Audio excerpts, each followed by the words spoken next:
Salawat serta salam semoga tetap tercurah limpahkan kepada junjungan kita Nabi besar Muhammad Sallallahu Alaihi Wasallam, kepada para sahabatnya, keluarganya, dan semoga pada kita umatnya sampai akhir zaman. Amin. Sebelumnya di sini izinkan kami memperkenalkan diri terlebih dahulu. Perkenalkan, nama saya Syifa Salsabila, pengurus MPK 45. Dan saya Jihan Fitria Latifah dari pengurus MPK Angkatan 45 sebagai pembawa acara. Kami di sini akan memandu jalannya acara orasi terbuka Ketua OSIS 2020-2021. Oh ya, sebelum memulai acara ada baiknya kita sapa dulu ya penonton di rumah gitu. Oke, apa kabarnya Kang dan Teteh hari ini? Alhamdulillah luar biasa, Allahu Akbar. Alhamdulillah ya Teh, harus tetap semangat walaupun udah siang ya. Oke. Jadi pada orasi terbuka calon ketua OSIS masa bakti 2020-2021 ini kita akan membahas atau menjadi bahan penilaian bagi Akang Teteh di sini dalam memilih calon ketua OSIS pada KPUP nanti. Nah, sebelumnya bagi Akang Teteh nih yang belum tahu apa itu KPUP, izinkan saya untuk menjelaskan sedikit ya.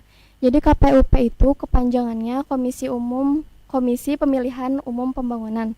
Nah, di mana saat KPUP nanti kita akan memilih satu calon ketua OSIS untuk nantinya dijadikan ketua OSIS masa bakti 2020-2021. Oke. Di sini izinkan kami untuk membacakan susunan acara pada kegiatan hari ini. Baik, yang pertama yaitu pembukaan acara oleh MC. Yang kedua, penyampaian sambutan oleh pembina OSIS dan MPK. Lalu debat calon ketua OSIS. Lalu pemilihan pro dan kontra. Selanjutnya pembacaan mosi dan peraturan debat. Lalu caketos memulai argumen. Selanjutnya sesi menanggapi argumen. Selanjutnya pembacaan kesimpulan. Selanjutnya yaitu istirahat. Lalu akan dilanjutkan oleh penyampaian visi misi dan tanya jawab audiens. Dan yang terakhir yaitu penutupan. Baik, langsung saja pada acara kita yang pertama yaitu penyampaian sambutan oleh pembina MPK dan OSIS, yaitu kepada Pak Tatan Hermawan. Waktu dan tempat kami persilahkan. Bismillahirrahmanirrahim. Assalamualaikum warahmatullahi wabarakatuh.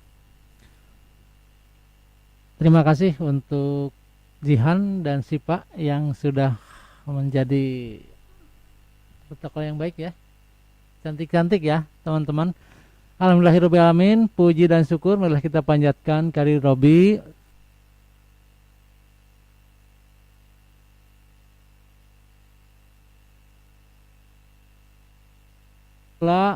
Rekan-rekan kita dari MPK sudah mempersiapkan sejauh mungkin dari rentetan acara yang sudah dilaksanakan kemarin ya, dari mulai awal video dan orasi tertutup dan sekarang orasi terbuka. Inilah salah satu kegiatan yang kakak-kakak di sini sudah memperlihatkan pembelajaran tentang KPU ya. Sudah mereka memudahkan, membiasakan untuk mencari satu orang pemimpin, terutama yang hari ini kita mendapatkan pemimpin baru untuk ketua OSIS. Ini salah satu bahwa kita sudah ada pembelajaran tentang bagaimana KPU pemilihan tersebut. Karena satu mungkin syarat utama adalah ada calonnya dan ada pelaksananya atau penyelenggaranya ya. Kalau tidak ada calon tidak mungkin tidak akan dipilih. Tidak ada penyelenggara tidak akan mungkin lagi akan terjadi pemilihan. Oleh karena itu hari ini anak-anakku yang ada di rumah silahkan menyimak dengan baik penampilan dari calon ketua OSIS. Silahkan debatnya, pilih mana yang terbaik oleh kalian semua ya, sambil duduk sambil merenung, lihat biar nanti pemimpin kedepannya seperti apa. Kamu cari yang bisa membawa organisasi kita, organisasi SMK 1 bisa menjadi yang terbaik dari Cimahi, sekolah Cimahi atau se-Jawa Barat dan se-Indonesia, mungkin seperti itu ya. Oleh karena itu kita doakan hari ini teman-teman dari panitia dalam menyelenggarakan debat ini atau terbuka ini bisa menjadikan pengalaman buat kalian semua, bisa pembelajaran juga ya, bahwa hari ini kegiatan rentetannya sudah sampai ini. Mungkin nanti kedepannya akan ditentukan hasilnya ya.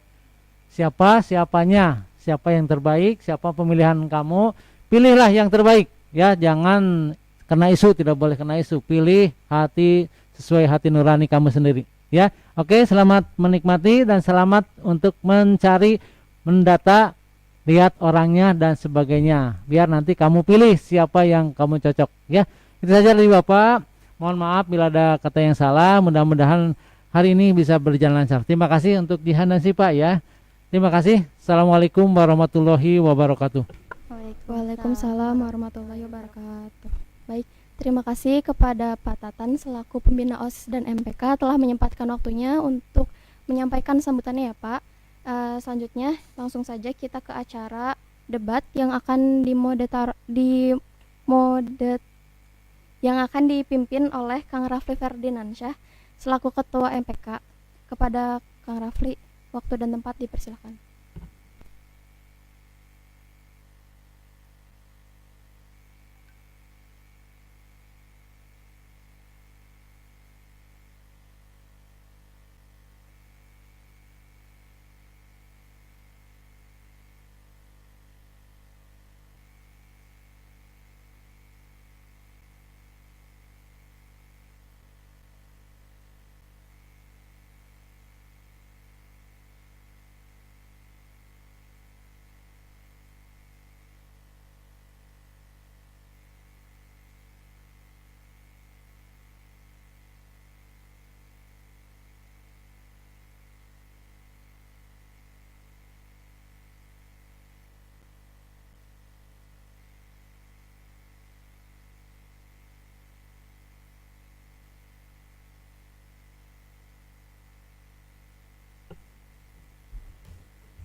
Baik, bismillahirrahmanirrahim. Assalamualaikum warahmatullahi wabarakatuh.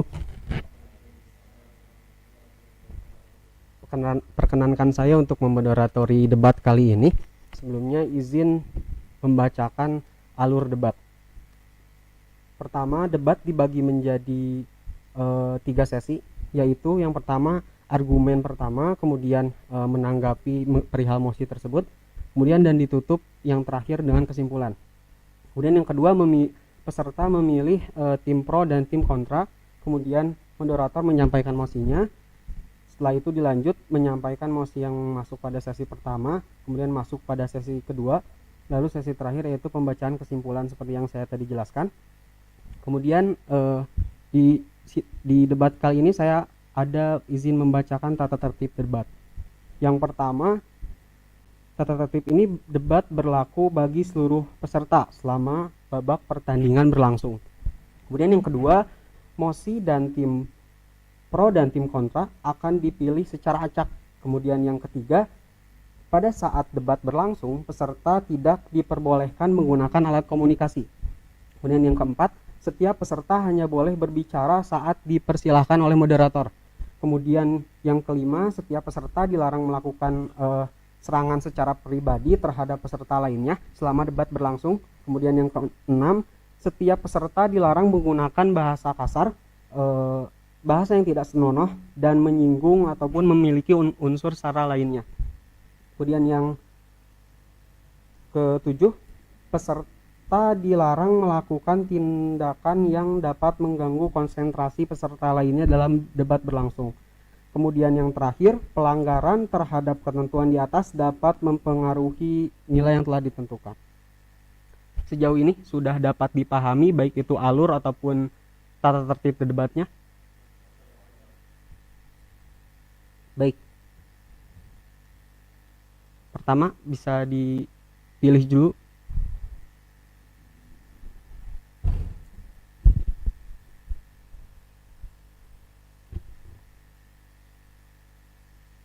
Pilih yang kunci ataupun yang jempol.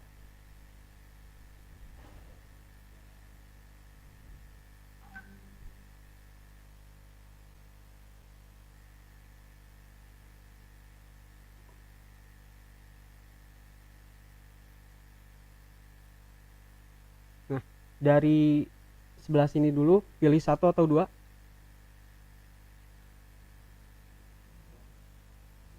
Baik, yang sebelah kanan memilih dua dan sebelah kiri otomatis memilih satu ya. Nah, bisa dilihat yang bisa menggunakan mic bisa dibicarakan mendapatkan apa.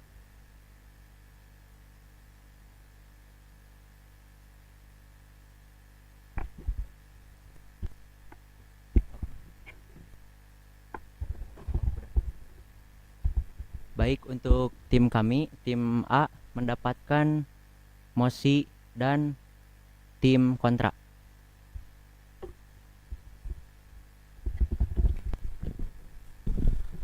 Baik, kami tim B mendapatkan mosi tim pro.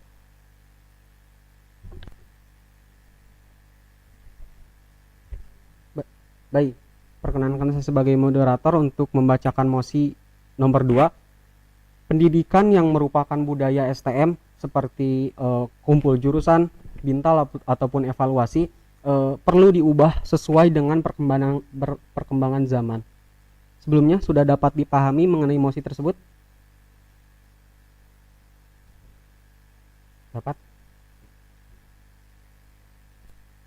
Untuk teknisnya sendiri bisa berinstruksi dan mengacungkan tangannya setelah diperkenankan baru berbicara, oke?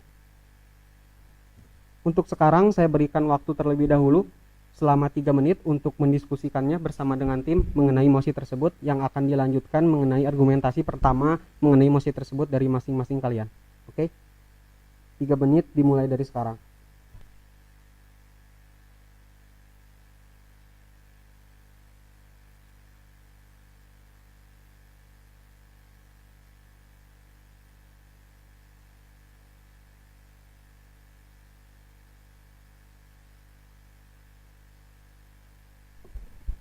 Baik, izin mengingatkan juga kepada teman-teman yang ada di rumah supaya ajak lagi yang lainnya untuk menonton streaming ini, karena perlu kita ketahui juga kita jangan sampai asal memilih calon pemimpin kita di kemudian harinya, dan maka dari itu pentingnya untuk menonton streaming kali ini gitu, sehingga bisa melihat perspektif dari kaliannya masing-masing mengenai nomor urut 1, nomor urut 2 dan yang lainnya, sehingga meminimalisir terjadi kesalahan dalam pemilihan. Seperti itu. Jadilah pemimpin yang bijak, jadilah pemimpin yang baik.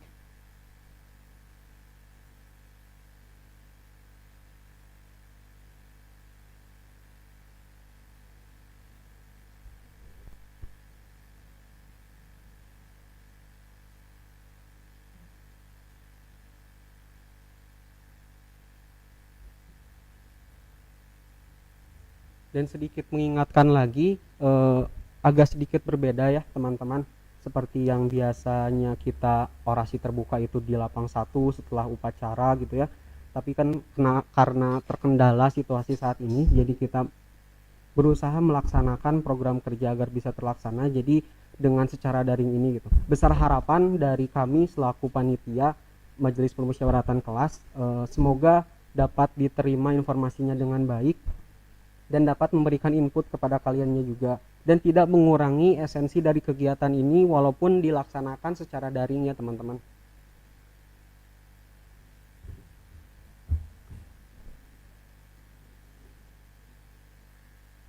Izin mengingatkan waktu diskusi kurang dari 1 menit.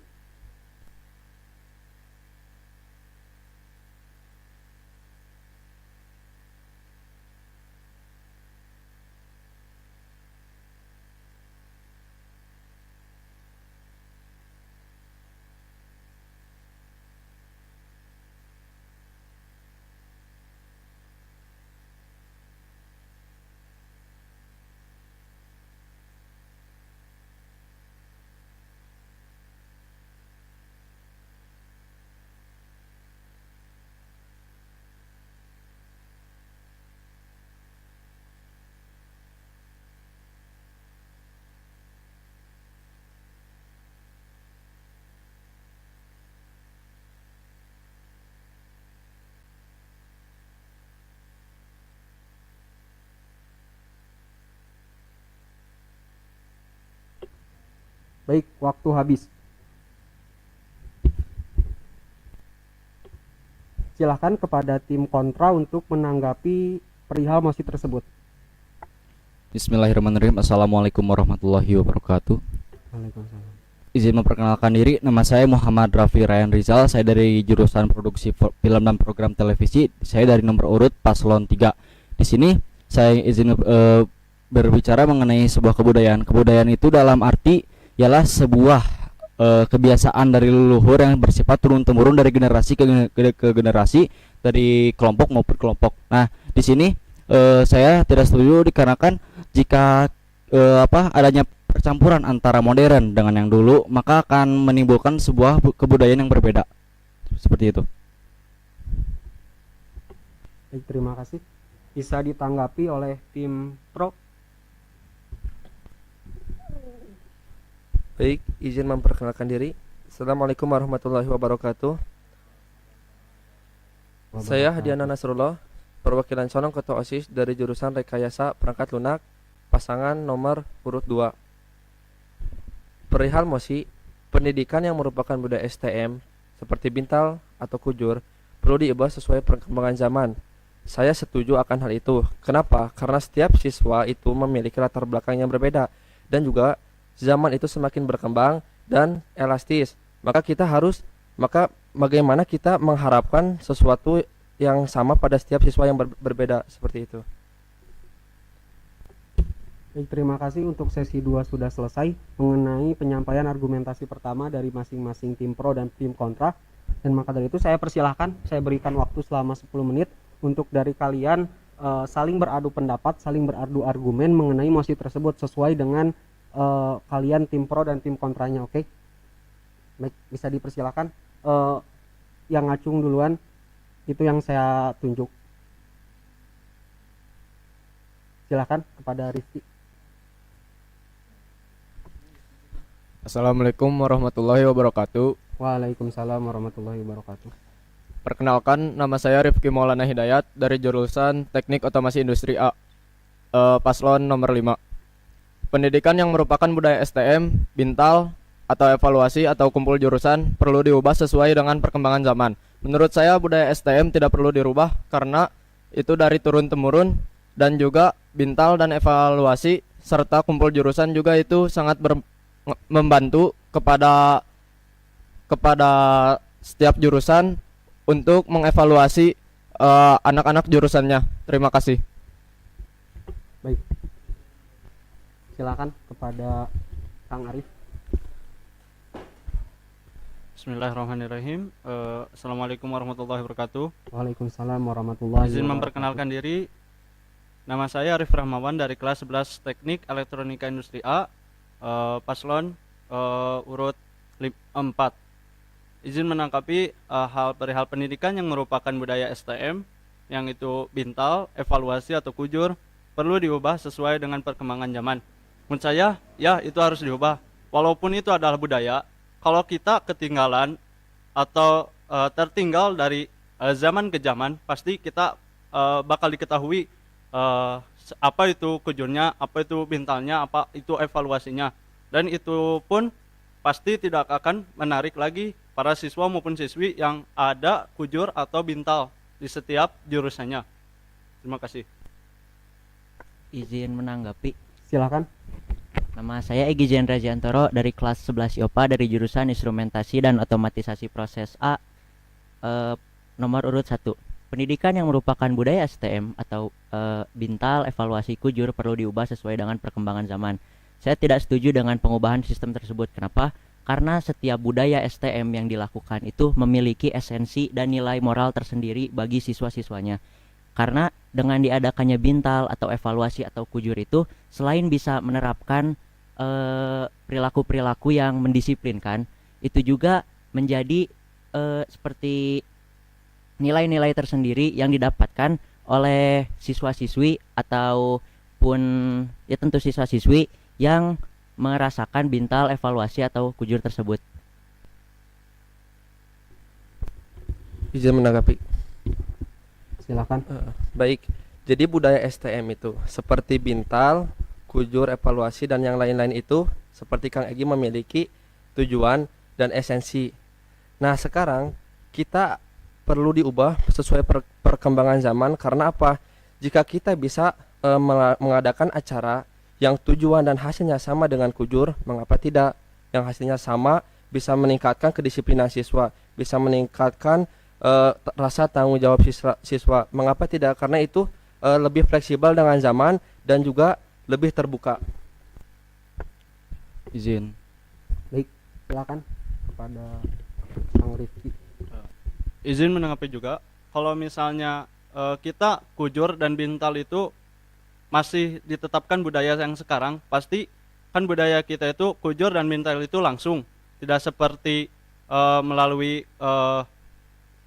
aplikasi yang ada pada saat ini. Sedangkan kondisi dan posisi kita itu seperti dalam keadaan seperti ini. Nah, jika budaya itu terus kita kokohkan, harus sesuai dengan budaya-budaya sebelumnya, itu sama saja kita itu ada blunder buat kita juga, ada juga kesalahan dari kita juga. Karena kalau misalnya kita terus ketinggalan zaman, pasti kita juga tidak akan tahu apa semenarik apa kujur dan bintal atau evaluasi untuk siswa maupun siswa SMK 1 Cimahi itu. Izin menyanggah apa yang Kang Arif bicarakan. Seperti yang saya katakan mengenai sebuah budaya, jika budaya tercampur aduk oleh perkembangan zaman, maka ada beberapa perubahan di dalamnya. Nah, di sini menurut saya jika bintal, evaluasi, dan kujur dicampuri oleh perkembangan zaman, maka di sana pun ada sebuah perbedaan, yaitu perbedaan suasana. Nah, di sini saya lebih memilih untuk tidak perlu diubah, dikarenakan jika diubah akan ada perbedaan suasana lah, ada perbedaan dan lain sebagainya. Silakan kepada Kang Egi. Baik, kenapa tidak perlu diubah? Karena seperti yang kata Kang Rafli katakan, bahwa misalkan budaya tersebut dirubah, maka itu akan secara tidak langsung mengubah esensi dari nilai budaya tersebut. Mengapa? Karena setiap budaya atau setiap kegiatan yang dilakukan seperti bintal, evaluasi, kujur itu memiliki makna-makna tersendiri selain mendisiplinkan. Kenapa? Karena dengan adanya bintal, evaluasi, kujur, angkatan-angkatan sebelumnya juga jadi bisa lebih respect terhadap angkatan-angkatan yang di atasnya. Sampai saat ini saya belum mengetahui apa kegiatan yang dapat sesuai dengan bintal, evaluasi, atau kujur yang memiliki output sama, yang dapat mendisiplin. Yang pertama dapat mendisiplinkan, terus dapat memasukkan pikiran mereka bahwa budaya STM itu seperti ini. Itu. Baik, silakan kepada Kang Rifki.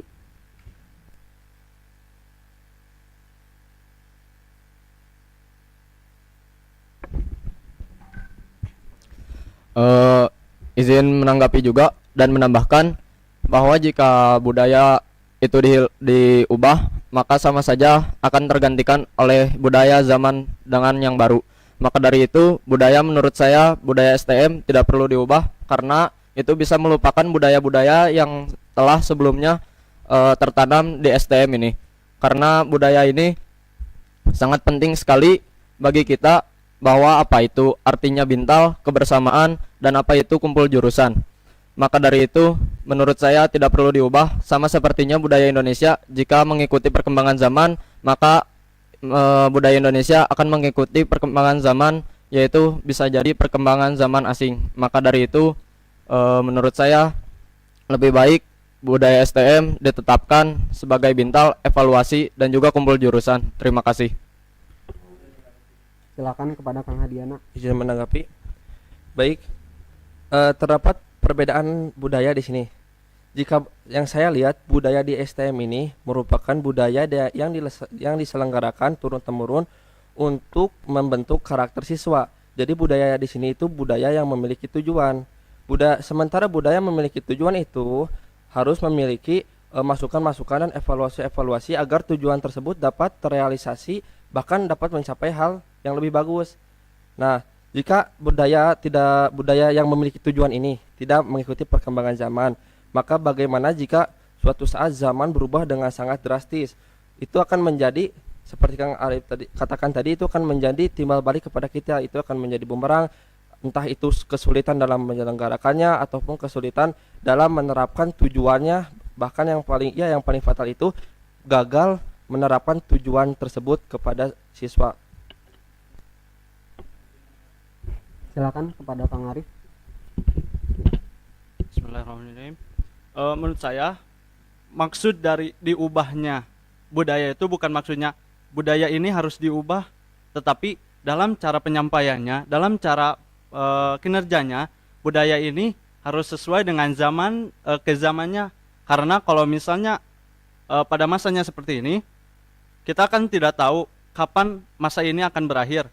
Nah, pasti kita juga harus mengevaluasi angkatan-angkatan yang baru dengan angkatan yang sebelumnya. Jadi maksud saya itu bukan merubah suatu budaya, tetapi mengubah suatu cara pengerjaannya, mengubah cara tampilannya lagi, sehingga kita bisa mengevaluasi angkatan yang baru ini menjadi ke yang lebih detail, yang lebih benar lagi. Ya, izin berbicara mengenai perubahan zaman. Kita lihat perbedaan kualitas dahulu anak alumni STM dengan yang sekarang. Jika Anda ingin merubah perkembangan atau budaya-budaya STM yang asalnya dahulu menjadi yang modern lagi, menurut saya itu sama saja kita itu ingin memperburuk budaya kita sendiri, yang dimana kita itu bakal berbeda kualitas antara yang dulu dengan yang sekarang. Kalau menurut saya mending budaya STM itu tidak perlu diubah, dikarenakan agar setiap alumni, setiap angkatan dan lain sebagainya mempunyai budaya yang budaya yang sama, agar oleh karena itu menurut saya tidak perlu diubah, tidak perlu pokoknya mah intinya mah kita kembali ke budaya yang bagaimana STM tetapkan yang dulu, seperti itu. Silakan kepada Kang Hadiana. Baik. Maksud budaya yang diubah di sini itu bukan budayanya diubah, bukan tujuan dari budayanya. Budaya ini tetap memiliki tujuan menjadikan siswa yang berkarakter seperti yang kita ketahui. Nah, yang diubah itu caranya, dan bukan berarti mengubah cara dari budaya ini akan memperburuk keadaan, akan memperburuk situasi sekolah. Justru memperbaiki ini adalah hal seperti evaluasi yang memiliki tujuan untuk meningkatkan baik itu kualitas dalam hal kegiatan sehingga mencapai tujuan yang lebih baik. Silakan kepada Kang Egi. Izin menyanggah, kita lihat realitanya aja ya di lapangan, bahwa ada ketimpangan antara sifat alumni dan sifat remaja saat ini. Kita lihat sifat alumni bahwa dulu itu disiplinnya tinggi, disiplinnya keras, dan penghormatan terhadap guru tentu saja dan kakak kelas juga sangat kental, sangat lekat. Itu dikarenakan budaya STM yang memang telah dijalankan secara turun-temurun. Kita lihat saat ini, remaja saat ini jika tidak dikeraskan mereka akan terlena.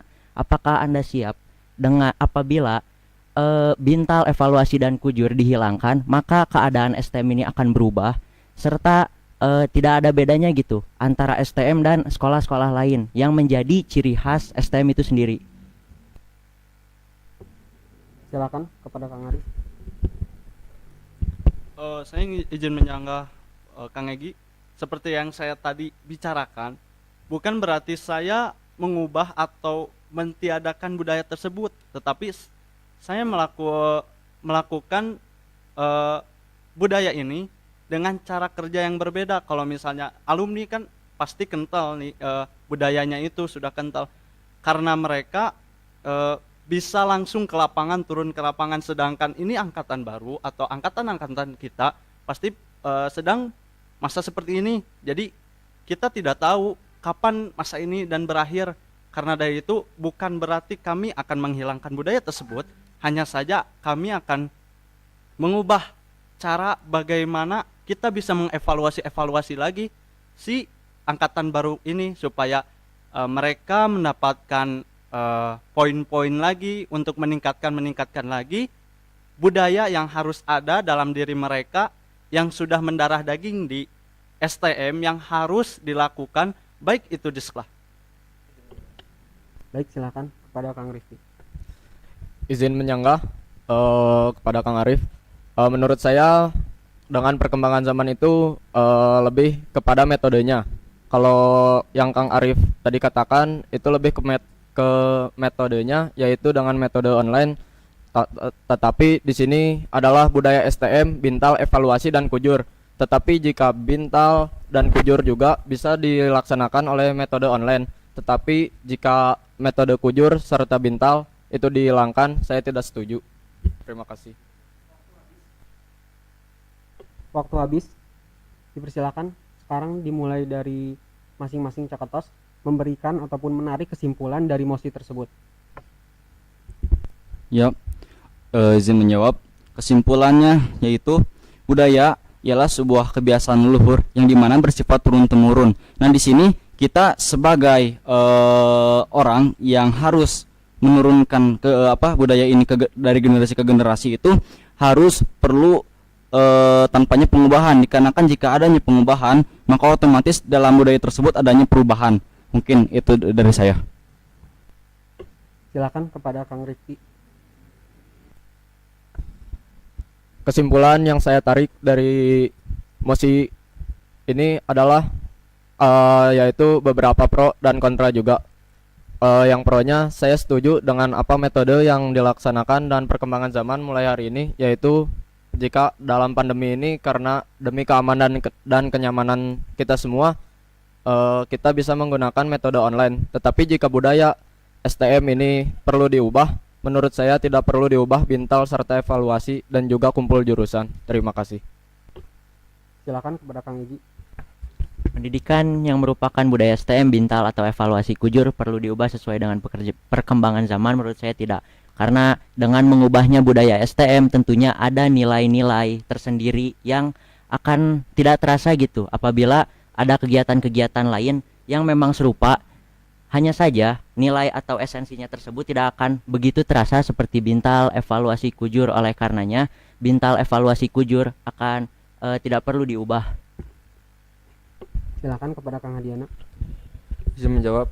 Jadi kesimpulan yang saya dapat, budaya di sini adalah budaya yang memiliki tujuan, yang dimana tujuan tersebut yang sudah kita ketahui membentuk karakter siswa seperti disiplin dan bertanggung jawab dan lain-lain. Nah, jika kita ingin melihat realita, jika bintal ini tidak mengikuti perkembangan zaman, maka tidak akan berjalan. Lihat saja saat ini, jika kita tidak menggunakan metode online, tentu saja di sekolah tidak diizinkan. Maka menurut saya ini perlu mengikuti perkembangan zaman selama tujuan dan nilai pokok dari budaya tersebut tidak hilang. Baik, terima kasih. Silakan. Bismillahirrahmanirrahim. Izin menambahkan pula bahwa di sini budaya itu pasti dari leluhur juga. Jadi budaya adalah sesuatu yang harus sudah ada pada generasi-generasinya, yang dimana itu pada sebelum-sebelumnya sudah disampaikan. Tetapi jika saja di sini budaya tidak dikembangkan lagi, maka lama-kelamaan budaya ini akan hilang dan tidak akan menarik lebih lagi para siswa atau para orang lain yang menggunakan budaya tersebut. Contohnya seperti sekarang banyak kan budaya di Indonesia, sedangkan perkembangan zaman sudah maju, jadi banyak budaya-budaya yang ditinggalkan sehingga budaya-budaya tersebut menjadi hilang dan tidak ada pada diri mereka. Baik, terima kasih. Untuk mosi pada yang pertama ini, yang terpilih itu mosi 2 sudah selesai, dimulai dari runtutannya, mencapaikan argumentasi yang dari tiap tim, kemudian kalian saling mengadu argumen, saling mengajukan pendapat, saling menyanggah ataupun memberikan interpretasi yang kalian miliki. Nah, sekarang dilanjut kepada mosi yang selanjutnya, yaitu tinggal tersisa mosi yang pertama.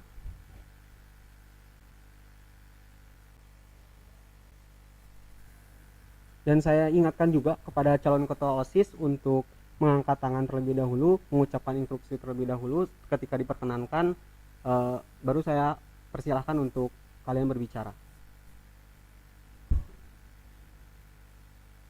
Baik, izin membacakan mosi. Sekolah tatap muka lebih baik dibanding sekolah daring saat situasi pandemi saat ini. Untuk sesi pertama, silakan.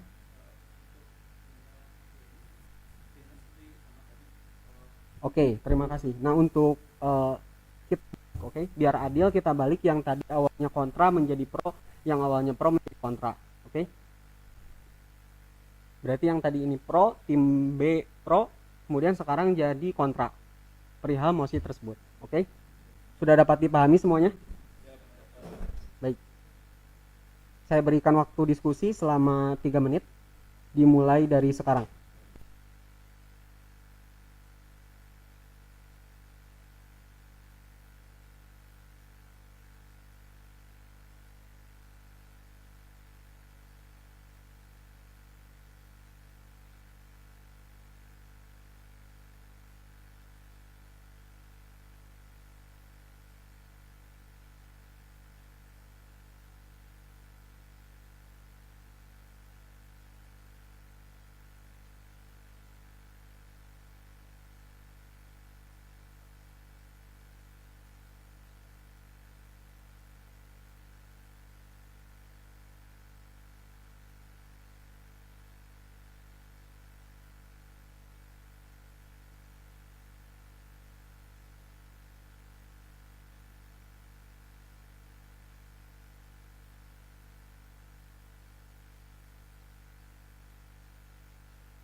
Baik, waktu habis.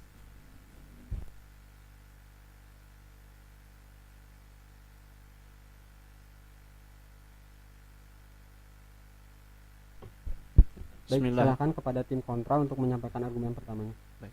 Bismillahirrahmanirrahim. Izin memperkenalkan diri lagi, nama saya Arif Rahmawan dari kelas 11 Teknik Elektronika Industri A, calon pasangan urut nomor 4.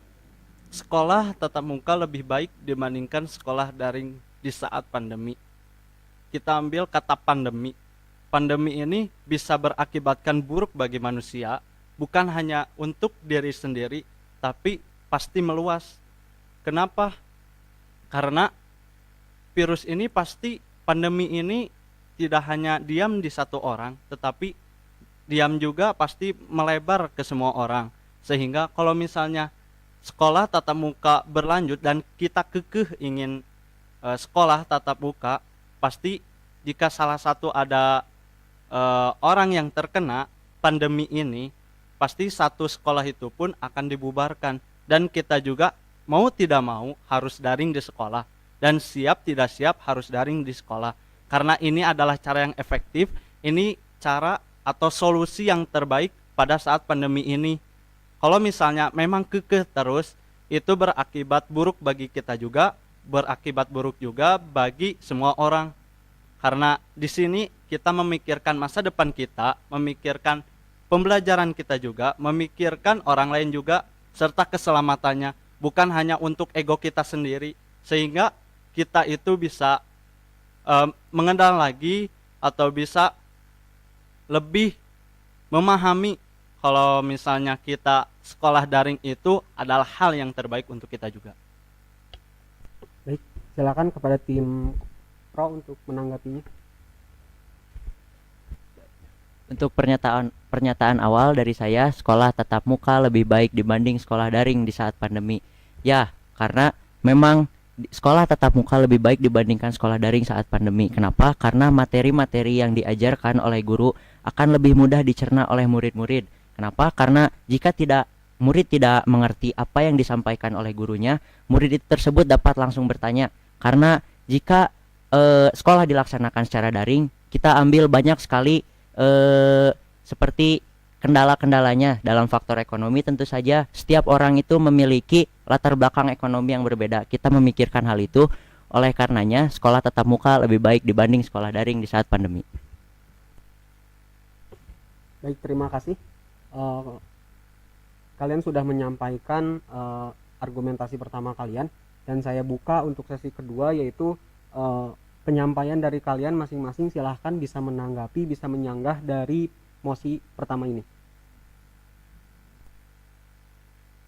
Dan saya ingatkan kembali untuk teknisnya, acungkan tangan, interupsi, lalu ketika diperkenankan maka bisa berbicara.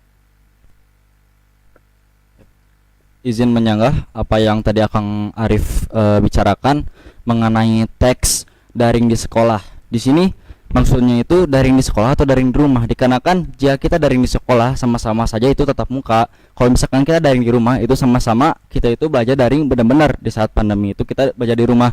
Nah, di sini saya ingin menyanggah saja bahwasanya apa yang Anda katakan itu emang benar, bahwasanya daring di sekolah itu ibaratkan sekolah tatap muka, dikarenakan sekolah tatap muka itu lebih baik dibanding sekolah di saat daring ini atau pandemi ini. Silakan kepada Kang Hadiana. Maksud dari daring tadi itu maksudnya adalah daring di rumah, karena daring itu dilaksanakan di rumah. Lalu menurut saya sekolah daring itu lebih baik daripada tatap muka. Karena apa? Jika kita tetap memaksakan untuk sekolah, apalagi kita berada di kota besar, itu sama saja kita mengambil resiko pandemi. Pandemi adalah sesuatu yang mengancam keselamatan global. Kita mengambil resiko tersebut, dan jika kita terjangkit, itu masalahnya bahkan akan lebih besar daripada sekolah daring. Silakan kepada Kang Arif. Izin menanggapi Kang Rafli. Maksud dari daring dari sekolah itu maksudnya sekolah memberikan daring kepada siswa, bukan maksudnya kita tetap muka. Kan kita tahu yang tadi saya katakan pandemi, berarti pandemi itu adalah hal paling mengancam kepada kita juga. Bukan berarti kita tidak boleh tatap muka, boleh, hanya saja kita lihat situasi kita lihat apa sih ini terbaik bukan buat kita, ini adalah blunder bukan buat kita. Jadi kita itu harus paham gitu akan situasi dan kondisi kita itu. Walaupun tadi mungkin ya salah pengertian dalam kata-katanya, maksud dari saya itu daring dari sekolah itu maksudnya sekolah memberikan daring kepada siswa. Silakan kepada Kang Rifki. Izin menanggapi terhadap daring di rumah. Menurut saya sekolah tatap muka lebih baik dibanding sekolah daring di saat pandemi. Karena apa?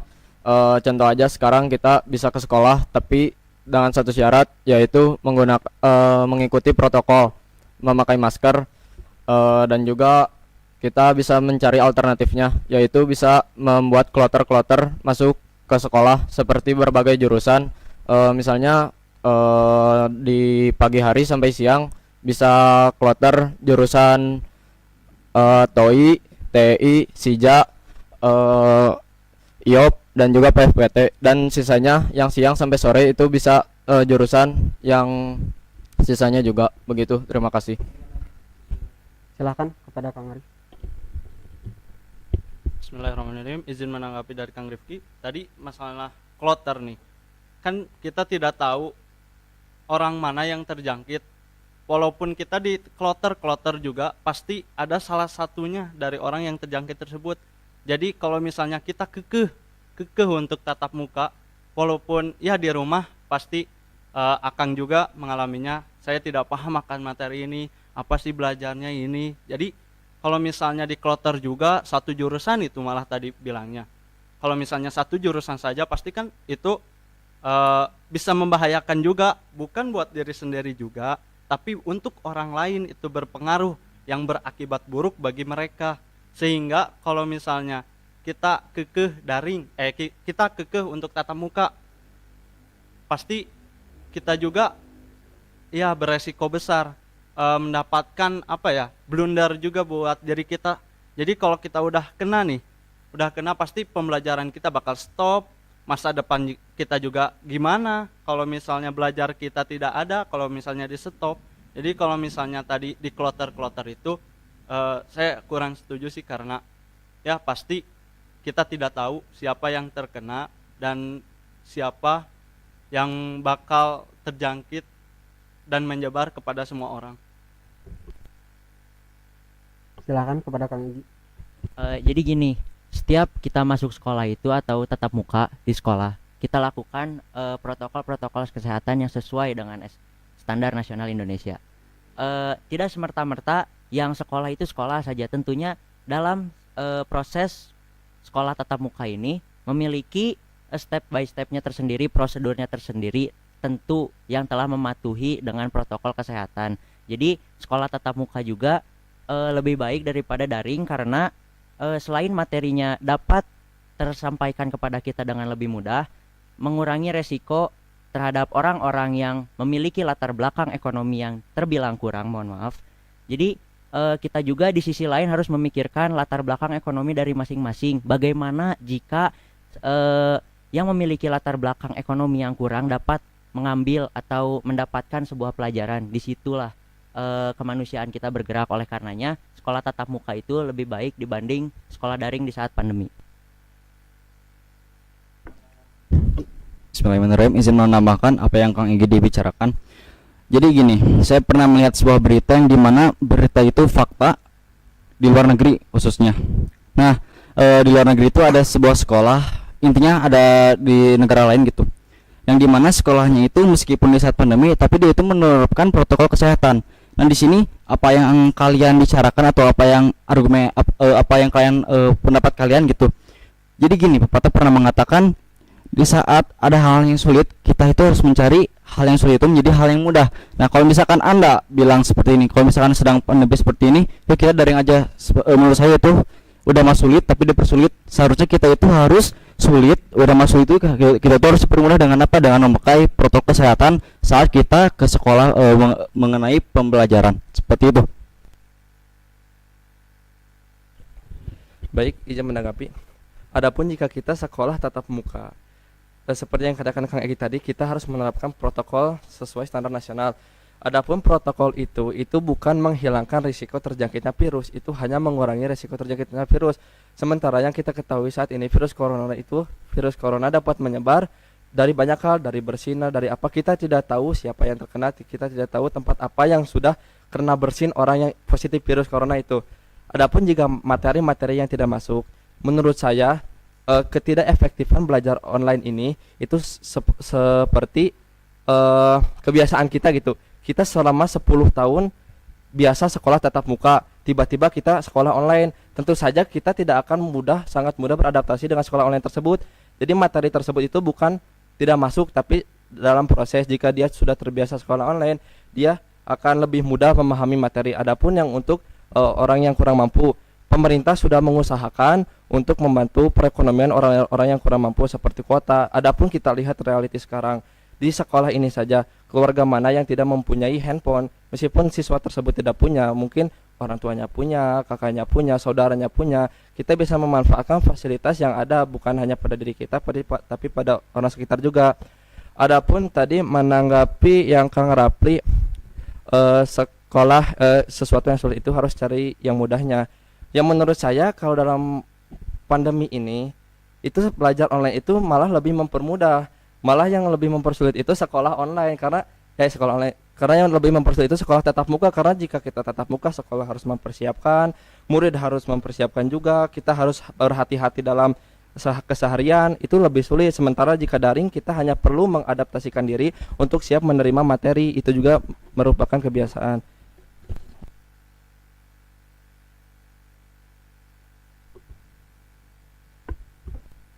Baik, tadi Mohon maaf saya kepada Kang Rifki.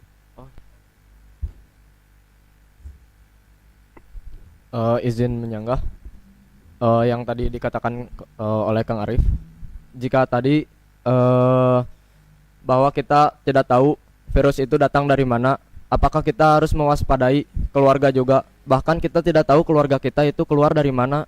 Jika dia bersin, apakah kita harus menghindari? Jika ada satu orang siswa yang terjangkit, apakah dari keluarga tersebut itu harus mengisolasi dan berbicara kepada pihak sekolah agar lebih baik untuk kedepannya. Terima kasih. Izin menanggapi apa yang tadi Kang Hadi dari jurusan RPL yang dikatakan, ya, bahwasanya sekolah itu bisa kok, kita itu bakal sekolah seperti biasa, bisa kok, dengan apa, dengan memakai protokol kesehatan yang dimana mungkin sebelum kita masuk sekolah kita memakai masker, dites rapid, ya terus kita juga dalam pembelajaran harus gitu menjaga jarak antara satu dengan yang lainnya. Misalkan satu bangku satu orang, kan itu udah mah sulit tapi dipermudahkan seperti itu, Kang. Silakan. Sedikit menyinggung yang Kang Hadi katakan bahwa kita harus menghindari seperti orang yang bersin itu. Penggunaan protokol kesehatan di sini adalah suatu tindakan preventif untuk mengurangi paparan virus corona dengan menggunakan masker, tentunya dengan menjaga jarak. Itu akan membuat seseorang lebih aman dan lebih terjaga lagi dari virus. Walaupun memang kenyataannya virus corona masih ada, tapi setidaknya sekolah tatap muka itu dapat dilaksanakan dengan mematuhi protokol-protokol kesehatan. Kenapa? Karena untuk mengefektifkan pembelajaran yang diberikan oleh guru-guru. Di samping itu guru-guru juga banyak yang mungkin belum mengerti tentang teknologi. Oleh karena itu juga menjadi tantangan tersendiri bagi guru maupun siswa dalam beradaptasi dalam hal ini. Untuk adaptasi sendiri, mungkin orang yang memiliki ekonomi yang baik tentu saja dapat dengan mudah beradaptasi. Kami di sini memikirkan orang yang tidak memiliki, atau bukan tidak memiliki, kurang dalam hal ekonomi, dalam segi ekonomi.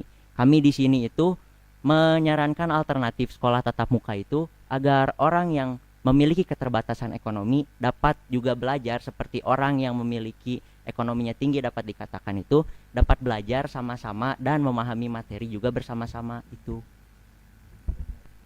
Waktu habis. Alhamdulillahirrahmanirrahim, sesi 2 sudah selesai dilaksanakan. Kita lanjut kepada sesi 3 dalam debat kali ini, yaitu penyampaian kesimpulan dari masing-masing calon ketua OSIS. Dipersilakan kepada Kang Rifki. Izin menyampaikan kesimpulan. Menurut saya sekolah tatap muka lebih baik daripada sekolah daring, karena itu yang tidak saya sendiri masih bingung untuk cara daring tersebut. Dan menurut saya solusi tatap muka itu bisa dilaksanakan sebenarnya, karena apa? Bisa menggunakan jadwal shift juga. Kita juga harus melihat keluar, kenapa pasar dibuka, kenapa mall dibuka, tapi kenapa sekolah tidak diperkenankan untuk sekolah, kayak gitu. Terima kasih. Silakan kepada Kang Hadiana. Baik. Menurut saya sekolah tatap muka itu tidak lebih baik dibanding sekolah daring, tidak lebih baik daripada sekolah daring di saat pandemi ini. Karena apa? Karena seperti yang saya katakan, resiko itu tetap ada, dan yang di sini menjadi resiko adalah resiko global. Adapun tadi seperti yang akan katakan itu, yang mau dibuka itu semua untuk memutarkan ekonomi agar kehidupan tetap berlangsung. Nah, sementara untuk pendidikan, daripada kita mengambil resiko banyak siswa yang terjangkit COVID-19, banyak bagian pendidikan yang terhenti, maka lebih baik sekolah daring. Itu pun adaptasi, dan pemerintah pun sedang mengusahakan bantuan kepada masyarakat yang kurang mampu. Izin memberi kesimpulan. Silakan kepada Kang Arif. Bismillahirrahmanirrahim. Jadi kesimpulannya, sekolah tatap muka lebih baik dibandingkan sekolah daring saat pandemi ini. Jadi lebih baik kita patuhi dulu protokol yang sekarang, patuhi dulu apa yang pemerintah berikan kepada kita. Itu pun untuk kita juga, untuk kebaikan kita juga, bukan karena kita tidak mau untuk tatap muka. Kita mau tatap muka, hanya saja kita harus patuh dulu, itu demi keselamatan kita juga, itu untuk diri kita juga, untuk orang lain juga. Jadi kalau misalnya tadi Kang Egi bicarakan tentang kemanusiaan, ya kita saling bantulah. Ada teman yang dekat dengan rumahnya, kita bantu. Yang maaf ekonominya kurang, kita bantu. Bukan kita diam saja, tapi di sini di sini juga kita harus saling membantu, saling mensupport, saling eh, ya saling berkolaborasi lah, saling membantu juga ya seperti itu. Silakan kepada Kang Rafli. Bismillahirrahmanirrahim. Izin memberi kesimpulan bahwasanya sekolah tatap muka itu lebih baik, bahkan ini sangat baik ya, dikarenakan kalau misalnya kita belajar daring itu tidak kondusif. Nah, adapun di sini kenapa saya berbicara kenapa sekolah tatap muka itu bisa dan lebih baik dan sangat baik, kita itu harus bisa mematuhi protokol kesehatan yang dimana kita itu bakal menggunakan masker, mencuci tangan, dan menjaga jarak. Mungkin itu saja dari saya. Silakan kepada Kang Egi. Izin memberikan kesimpulan, bagi saya sekolah tatap muka lebih baik dibanding sekolah daring di saat pandemi, tentunya dengan syarat-syarat dan ketentuan yang berlaku seperti dengan mematuhi protokol kesehatan, menjaga jarak, dan dilakukan protokol-protokol kesehatan yang sesuai seperti dengan tes suhu. Dan apabila ada siswa yang memang memiliki ekonomi yang berkecukupan, saya rasa itu dapat tetap saja gitu dilakukan daring secara online di rumah. Namun apabila ada orang yang memiliki keterbatasan ekonomi, kurang mengetahui soal internet atau dapat dikatakan gaptek, mungkin dapat datang ke sekolah untuk mengetahui dan memiliki pelajaran atau pemberian pelajaran yang sama dengan orang yang memang memiliki ekonomi yang berkecukupan. Baik. Alhamdulillah, dengan mengucapkan alhamdulillahirabbil alamin, sesi debat kali ini sudah selesai dilaksanakan. Saya ucapkan banyak-banyak terima kasih baik kepada calon ketua OSIS, para akang dan teteh yang senantiasa selalu standby streaming kali ini dalam acara sidang orasi terbuka kali ini. Saya ucapkan banyak-banyak terima kasih. Besar harapan dari kami, akang dan teteh bisa melihat ataupun memiliki perspektif baru perihal calon-calon ketua OSIS dari masing-masing calonnya itu. Baik, dan terakhir saya ucapkan mohon maaf yang sebesar-besarnya saya selaku moderator apabila dalam tingkah laku saya ataupun tutur kata saya kurang berkenan di hati akang dan teteh yang ada di rumah ataupun di hati para calon ketua OSIS. Saya mohon maaf yang sebesar-besarnya. Akhirul kalam, wassalamualaikum warahmatullahi wabarakatuh.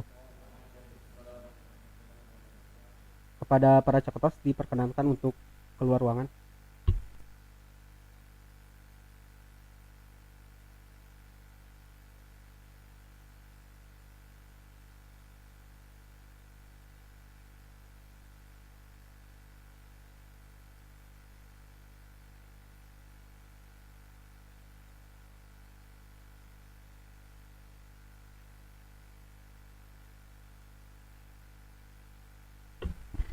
Ya, terima kasih kepada calon ketua OSIS dan Kang Rafli sebagai moderator yang telah mengatur jalannya debat pada kali ini. Alhamdulillah, debat telah berjalan cukup lancar ya. Untuk sekarang kita ke acara selanjutnya yaitu istirahat. Dimohon kepada para audiens untuk kembali lagi streaming YouTube pada pukul 13.16. Kita istirahat 5 menit ya Teh. Ya, acara selanjutnya yaitu penyampaian visi misi, dan bagi akang teteh yang telah mengajukan pertanyaan, maka pertanyaan tersebut akan dibahas atau dijawab oleh calon ketua OSIS pada kali ini. Jadi untuk akang dan teteh dimohon untuk kembali lagi setelah 5 menit. Baik, terima kasih. Kami pamit undur diri.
Assalamualaikum warahmatullahi wabarakatuh. Alhamdulillahirrabbilalamin. Kita kembali lagi. Langsung saja kita masuk ke acara selanjutnya, yaitu penyampaian visi misi dan menjawab pertanyaan dari audiens. Untuk calon ketua OSIS yang pertama yaitu dari jurusan Instrumentasi dan Otomatisasi Proses, Kang Egi Zendra Ziantoro. Kepada Kang Egi, waktu dan tempat dipersilahkan.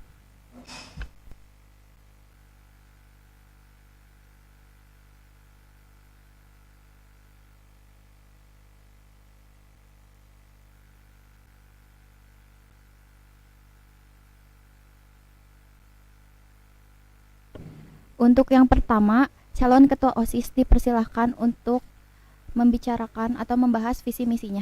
Dimulai dari sekarang. Baik, perkenalkan nama saya Egi Zendra Ziantoro dari kelas 11 IOPA dari jurusan Instrumentasi dan Otomatisasi Proses. Saya memiliki misi sebagai ketua OSIS SMK Negeri 1 Cimahi. Visinya yaitu adalah mewujudkan SMK Negeri 1 Cimahi yang bertanggung jawab, cerdas, agamis, nasionalis, dan berbudaya. Misi yang akan saya laksanakan untuk mewujudkan visi saya tersebut adalah satu, meningkatkan kesadaran religius siswa-siswi SMK Negeri 1 Cimahi. Yang kedua adalah meningkatkan rasa nasionalisme siswa-siswi SMK Negeri 1 Cimahi. Yang ketiga adalah menumbuh kembangkan sopan santun, perilaku ramah tamah, dan budaya 5S. Dan yang keempat adalah bekerja sama dengan seluruh ekstrakurikuler yang ada di SMK Negeri 1 Cimahi untuk mengembangkan potensi, minat, dan bakat siswa.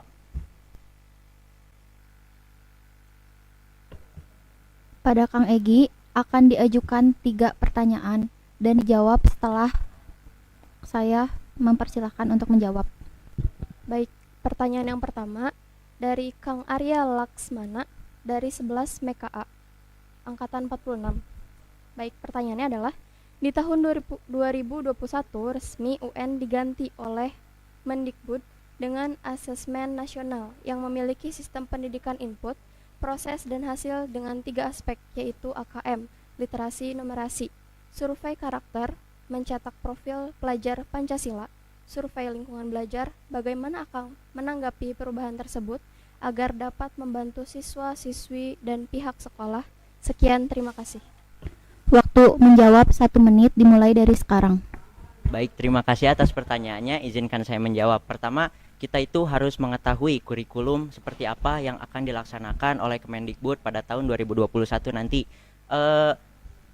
Kurikulum tersebut harus sesuai dengan program kerja yang kami akan laksanakan harus sesuai dengan kurikulum yang akan diterapkan. Seperti tadi misalkan ada 3 poin yang akan ditonjolkan, yaitu literasi, karakter, dan lingkungan. Oleh karenanya program-program kerja yang akan kami lakukan sebagai pengurus OSIS yaitu melaksanakan program kerja yang sesuai dengan 3 bidang tersebut, yaitu literasi dengan cara meningkatkan kesadaran minat baca dan meningkatkan kesadaran literasi siswa-siswi SMK Negeri 1 Cimahi.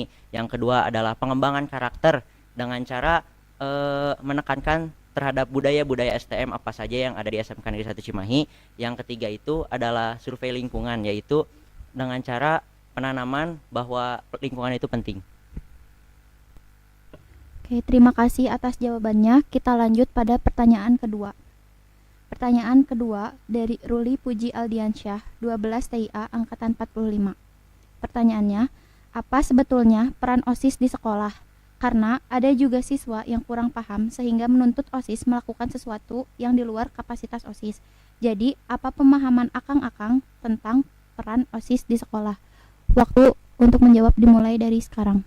Baik, terima kasih atas pertanyaannya. Izinkan saya menjawab. Pertama, peran OSIS di sekolah adalah sebagai wadah bagi orang yang memiliki hobi atau ketertarikan tersendiri dalam suatu keorganisasian. Jadi, OSIS di sini itu adalah sebagai wadah bagi siswa-siswi yang memiliki hobi atau ketertarikan dalam organisasi, dan selanjutnya diproses melalui hobinya tersebut diproses melalui program kerja yang tentu akan dia laksanakan setelah dia menjadi pengurus OSIS. Jadi, OSIS di sini itu sebagai selain membantu sekolah untuk melaksanakan seperti sosialisasi program-programnya, jadi kami juga membantu siswa-siswi untuk mengembangkan selain potensinya di ekstrakurikuler dan mendorong ekstrakurikuler potensinya di ekstrakurikuler tentu saja. Dan segitu saja dari saya. Terima kasih atas jawabannya. Untuk pertanyaan ketiga, calon ketua OSIS memilih antara 1 sampai 5, nomor berapa yang akan dipilih? Saya pilih nomor 3. Baik. Untuk pertanyaan nomor 3, yaitu dari Teh Elis Nurfadilah, 12 TDKB, angkatan 45. Pertanyaannya, apakah Akang tahu apa saja yang menjadi ciri khas dan budaya STM? Jika tahu, bentuk hal apa yang akan Akang lakukan untuk mempertahankan ciri khas budaya STM yang mulai luntur karena keadaan pandemik saat ini?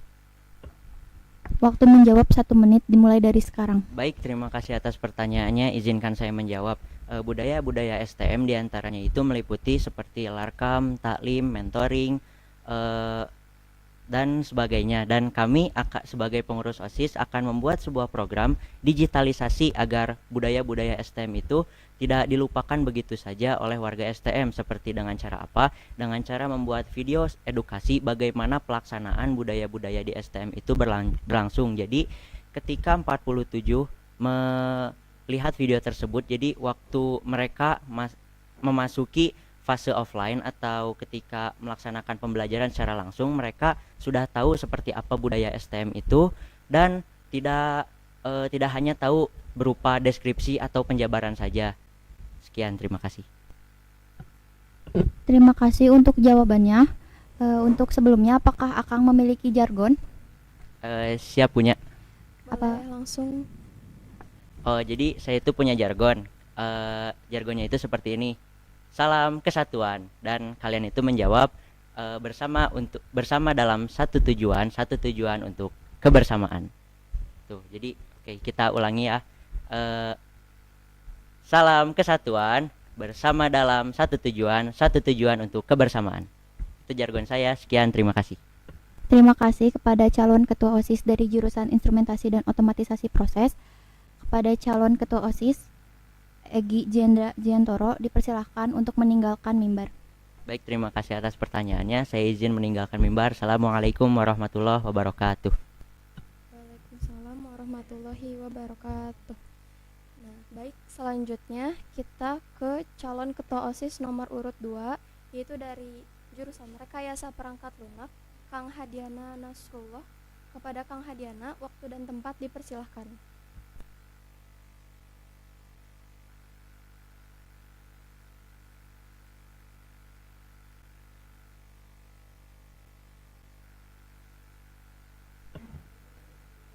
Kepada Kang Hadiana, sesi kali ini silakan untuk memperkenalkan diri, menyebutkan visi dan misi, dan menjawab pertanyaan audiens. Untuk yang pertama, silakan memperkenalkan diri dan membacakan visi misinya.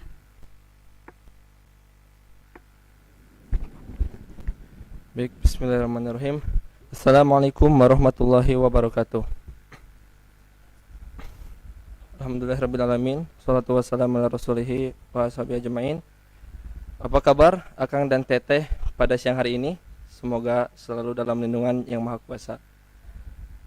Perkenalkan, nama saya Hadiana Nasrullah, perwakilan calon ketua OSIS dari jurusan Rekayasa Perangkat Lunak, angkatan 46. Baik, sebelum kita masuk ke visi misi, Akang saya di sini memiliki jargon. Jargonnya yaitu ketika saya mengucapkan SMK Negeri 1 Cimahi, Akang dan Teteh jawab dengan siapkan diri hadapi hari nanti. Baik, siap. SMK Negeri 1 Cimahi, siapkan diri hadapi hari nanti. Terima kasih kepada Akang dan Teteh yang sudah mengikuti jargon saya. Baik, lanjut, saya akan menjelaskan visi saya.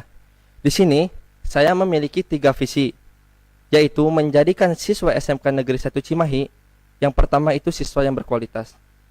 Lalu yang kedua, siswa yang religius, dan yang ketiga, siswa yang berakhlak mulia.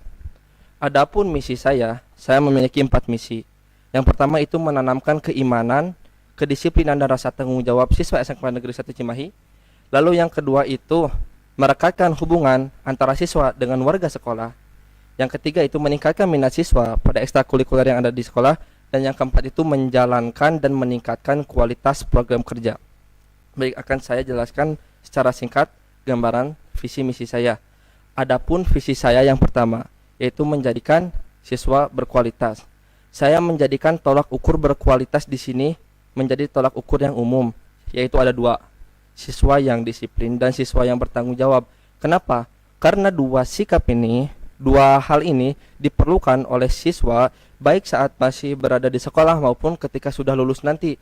Bahkan di dunia industri pun kita memerlukan sikap seperti bertanggung jawab dan disiplin ini. Adapun yang kedua, religius. Kenapa saya memasukkan visi religius? Karena visi religius itu adalah untuk membentengi diri kita dari gelombang fitnah pada zaman ini.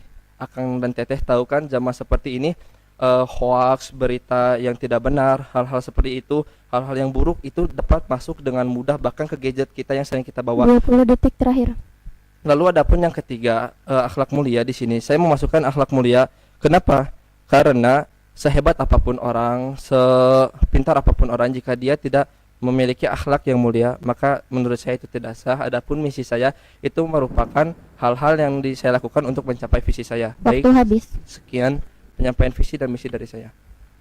Baik, terima kasih kepada Kang Hadiana telah menyampaikan visi dan misinya. Selanjutnya itu sesi tanya jawab. Akan disediakan 3 pertanyaan, di mana 1 pertanyaan dijawab selama 1 menit dan dipersilahkan menjawab setelah saya mempersilahkan. Untuk pertanyaan yang pertama dari Arya Laksamana, 11 MKA angkatan 46. Pertanyaan: di tahun 2021 resmi UN diganti oleh Mendikbud dengan asesmen nasional yang memiliki sistem pendidikan input, proses dan hasil dengan 3 aspek, yaitu AKM, literasi numerisasi, survei karakter, mencetak profil pelajar Pancasila, survei lingkungan belajar. Bagaimana Akang menanggapi perubahan tersebut agar dapat membantu siswa-siswi dan pihak sekolah? Sekian, silahkan dijawab dalam waktu 1 menit. Izin menjawab. Baik, adapun kebijakan Kemendikbud untuk merubah sistem UN kepada sistem yang lain, maka hal yang akan dilakukan sebagai OSIS, sebagai ketua OSIS adalah memfasilitasi kegiatan siswa, memfasilitasi apa-apa yang dibutuhkan siswa agar siswa-siswi SMK Negeri 1 Cimahi dapat menghadapi perubahan sistem dari Kemendikbud tersebut. Misalkan tadi dari UN menjadi sistem input, kita siapkan apa saja yang diperlukan oleh siswa seperti literasi, kita akan ganyang literasinya agar siswa-siswi SMK Negeri 1 Cimahi siap menghadapi perubahan peraturan yang ditetapkan oleh Kemendikbud dari UN menjadi sistem input. Sekian jawaban dari saya.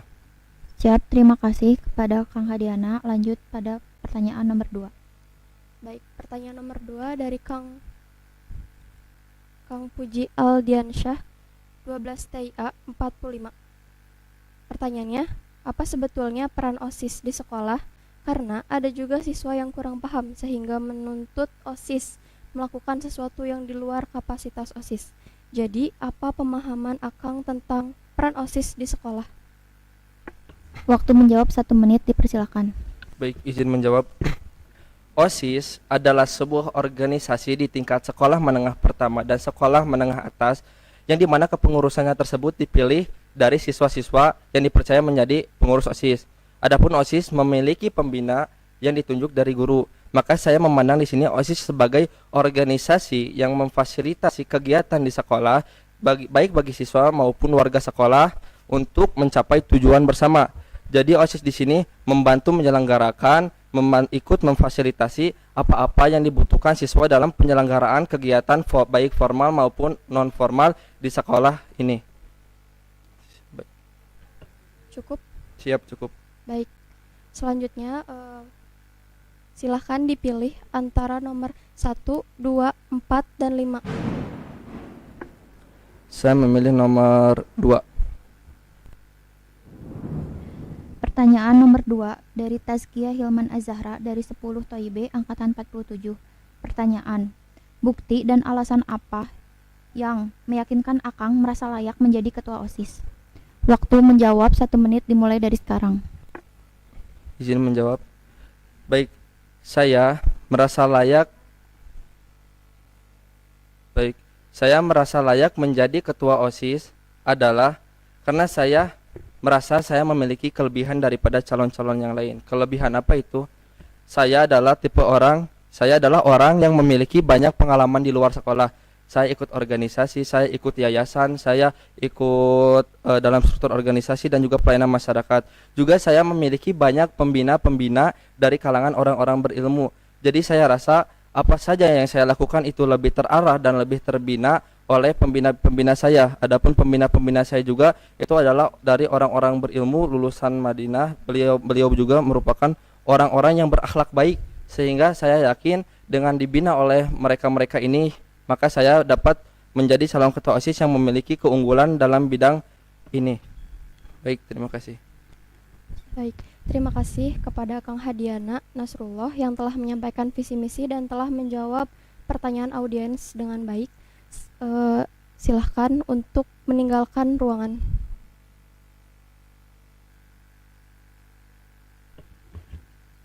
Untuk selanjutnya ada calon ketua OSIS dari jurusan Produksi Film dan Program Televisi, yaitu Kang Rafli Raihan Rizal. Kepada Kang Rafli dipersilahkan untuk memasuki ruangan.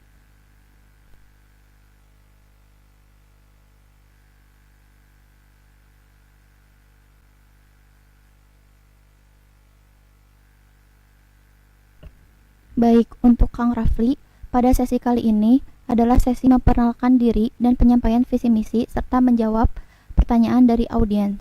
Untuk kesempatan awal, silakan memperkenalkan diri dan membaca visi misi selama 3 menit. Waktu dimulai ketika saya mempersilahkan. Silakan. Bismillahirrahmanirrahim. Assalamualaikum warahmatullahi wabarakatuh. Izin memperkenalkan diri, nama saya Muhammad Rafli Raihan Rizal. Saya dari kelas 11 PPTA. Saya pasangan nomor urut 3. Saya dari jurusan produksi dan produksi film dan program televisi. Di sini saya mempunyai sebuah visi misi. Visi saya yaitu menjadikan siswa-siswi SMK Negeri 1 Cimahi memiliki sikap religius, unggul, nasionalis dan berbudaya. Adapun misi saya itu ada 5. Yang pertama, tetap menjunjung tinggi nilai agama kepada siswa-siswi SMK Negeri 1 Cimahi agar tercipta karakter yang religius. Yang kedua, memberikan ruang kreasi upaya potensi bakat siswa-siswi SMK Negeri 1 Cimahi. Yang ketiga, meningkatkan rasa cinta terhadap tanah air kepada siswa-siswi SMK Negeri 1 Cimahi. Yang keempat, mengembangkan budaya luhur serta sopan dan santun 5S. Yang kelima, mengikat tali silaturahmi antar OSIS, ekstrakurikuler serta warga SMK Negeri 1 Cimahi. Cukup? Apakah cukup? Apakah calon ketua OSIS memiliki jargon? Siap, saya memiliki sebuah jargon. Langsung saja. Jargon saya yaitu semangat takkan lelah, berusaha takkan menyerah. Untuk gerakannya seperti ini. Semangat takkan lelah, berusaha takkan menyerah, seperti itu. Baik, terima kasih telah menyampaikan visi dan misinya. Untuk selanjutnya ada sesi tanya jawab. Yang pertama yaitu dari Kang Arya Laksamana dari 11 MKA angkatan 46. Pertanyaannya adalah, di tahun 2021 resmi UN diganti oleh Mendikbud dengan asesmen nasional yang memiliki sistem pendidikan input, proses, dan hasil dengan 3 aspek, yaitu AKM, literasi numerasi, survei karakter, mencetak profil pelajar Pancasila, survei lingkungan belajar. Bagaimana akan menanggapi perubahan tersebut agar dapat membantu siswa-siswi dan pihak sekolah? Sekian, terima kasih. Waktu menjawab 1 menit dimulai dari sekarang. Bismillahirrahmanirrahim. Izin menjawab dari pertanyaan Kang Arya Laksamana dari jurusan MEKA. Jadi seperti ini. Kita sebagai OSIS emang betul kita itu harus bisa memberi fasilitas kepada siswa-siswinya. Nah, dan di sini yang merujuk kepada UN atau UN yang terbarukah di masa 2020 ini. Dan di sini saya akan memberikan sebuah motivasi kepada siswa-siswa SMK Negeri 1 Cimahi agar rajin belajar buku, rajin belajar. Terus di sini saya ingin mengadakan sebuah acara yang dimana kita itu mengupas sebuah materi lah atau pelajaran dan lainnya sebagainya. Terus saya di sini juga saya ingin memberikan sebuah semangat kepada siswa-siswi SMK Negeri 1 Cimahi yang akan melaksanakan ujian tersebut dengan memberikan sebuah dukungan dengan seperti yang saya ucapkan, dengan membaca buku, terus memperdalam ilmu pengetahuan serta belajar dengan sebaik-baiknya seperti itu. Terima kasih atas jawabannya. Masuk pada pertanyaan kedua, yaitu pertanyaan dari Kang Ruli Puji Aldiansyah dari 12 TIA angkatan 45. Pertanyaannya, apa sebetulnya peran OSIS di sekolah? Karena ada juga siswa yang kurang paham sehingga menuntut OSIS melakukan sesuatu yang di luar kapasitas OSIS. Jadi, apa pemahaman Akang tentang peran OSIS di sekolah? Waktu menjawab 1 menit dimulai dari sekarang. Ya, bismillahirrahmanirrahim, izin menjawab. Peran OSIS di sekolah. OSIS itu kepanjangannya dari organisasi siswa intersekolah, yang dimana OSIS ini kegiatannya itu hanya dalam sekolah. Nah, peran OSIS di sini yaitu memberikan ruang fasilitas kepada siswa-siswi agar terciptanya sebuah acara yang besar atau apalah gitu. Terus di sini juga OSIS juga perannya itu untuk menjadi suri tauladan kepada siswa SMK Negeri 1 Cimahi agar kita itu bisa termotivasi gitu. OSIS seperti ini, OSIS seperti itu. Mungkin itu saja yang dari saya yang bisa saya sampaikan. Terima kasih atas jawabannya. Pertanyaan ketiga, silahkan pilih nomor 1, 4, dan 5. Saya memilih nomor 1. Baik, pertanyaan nomor 1 dari Bintang Khairunisa 11 TDKA angkatan 46. Pertanyaannya, dalam visi setiap pemimpin intinya pasti untuk mewujudkan atau meningkatkan sesuatu menjadi lebih baik. Tapi sekarang yang saya rasa dari tahun ke tahun kualitas warga STM, terutama siswanya itu banyak yang menurun.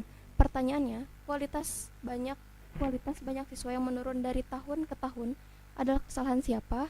Dan karena Akang sudah menetapkan visi untuk menjadi ketos, berapa persentase dari Akang untuk dapat meningkatkan kualitas warga SMK Negeri 1 Cimahi, sertakan juga alasan mengenai angka tersebut yang meyakinkan. Waktu menjawab 1 menit dimulai dari sekarang. Ya, bismillahirrahmanirrahim, izin menjawab. Kenapa kualitas siswa selalu turun-turun dari waktu ke waktu? Jadi seperti ini.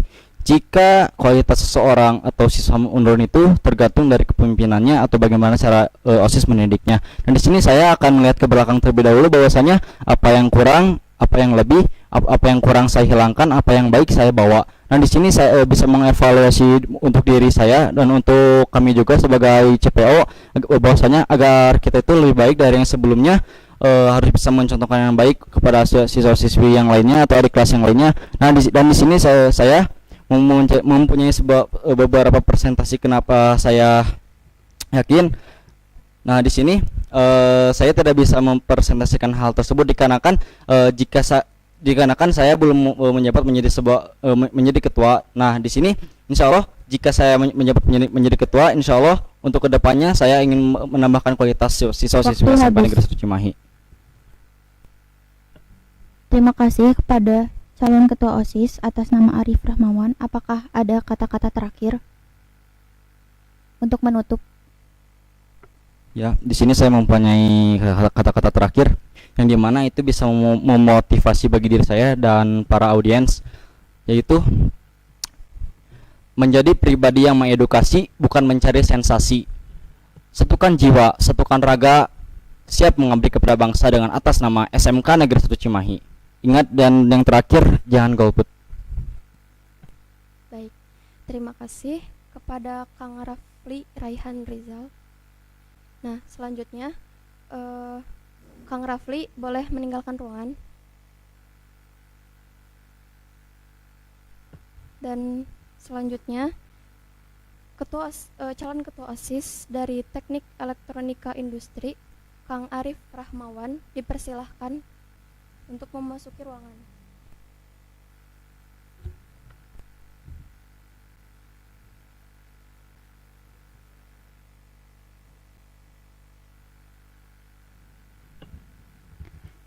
Pada sesi kali ini akan diberikan kesempatan untuk memperkenalkan diri, penjabaran visi dan misi, serta menjawab 3 pertanyaan dari audiens.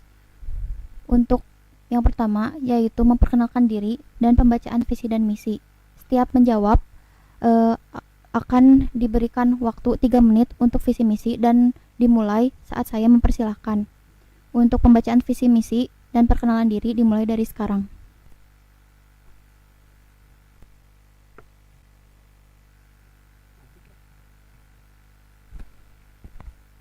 Bismillahirrahmanirrahim. Assalamualaikum warahmatullahi wabarakatuh.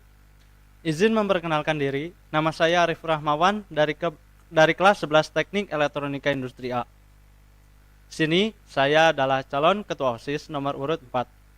Visi saya yaitu mendorong siswa maupun siswi SMKN 1 Cimahi untuk lebih mengasah potensi sehingga terciptanya siswa maupun siswi SMKN 1 Cimahi yang berprestasi dan berkarakter, serta meningkatkan nilai-nilai kebaikan yang ada sehingga terciptanya kedamaian dan kenyamanan di dalam lingkungan sekolah.